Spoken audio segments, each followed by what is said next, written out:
share with you an excerpt from the book. If any of you fancy a trip to Oxford on Thursday, I have a book launch that day, and I would be happy to welcome you to that event. But I'll read a bit from my Reorienting British History chapter, because when I think about legacy, often I'm thinking about history, and I love history, and throughout my book, I sort of have infused it with lots of historical elements, and so I wanted to kind of do a bit on this chapter. It actually starts with my daughter's local history project, going around Oxford and kind of talking and learning about things with their classmates, and then I talk about the blue plaques, and so that's where I'm going to start. One of the Oxford plaques featuring Chiang Yee, a Chinese artist and author who arrived in Britain in 1933. He wrote and illustrated a popular book series called The Silent Traveler, sharing his adventures and musings as a Chinese national roaming around Britain and major cities around the world. The Silent Traveler in Oxford was published in 1944 and chronicles his experiences in the city during the Second World War. Yee's plaque was installed in 2019 on Southmoor Road, a popular neighborhood street where children go trick-or-treating on Halloween.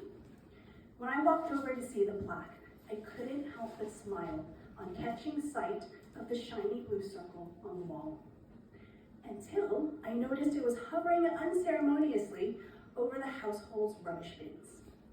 It's one of only 4 blue plaques in the whole of the UK recognizing individuals of Chinese descent, all men.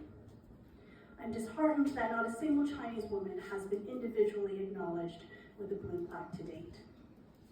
There have been many remarkable Chinese people who have helped shape British history, giving their talents and their lives to this country, but they've largely been forgotten or erased.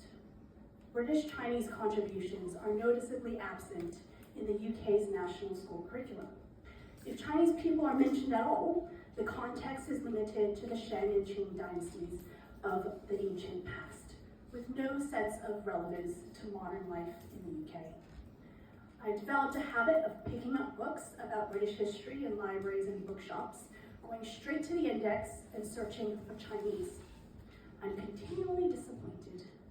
If there are any entries at all, they fall under China, focusing on actions related to the country rather than any indication that Chinese people ever inhabited or existed in Britain. It's because of this continual absence in our national memory and in my own knowledge that I began supplementing my limited understanding of British history, which till then focused on queens, kings, and famous battles, mostly acquired during my intensive study for the Life in the UK test, required of immigrants settling in Britain. My self-directed research began with the search for key individuals and led to a broader exploration of the British Empire's impact on Chinese communities around the world, including the cruel realities of imperialism and colonialism and their enduring legacies, as well as the crucial acts of resistance.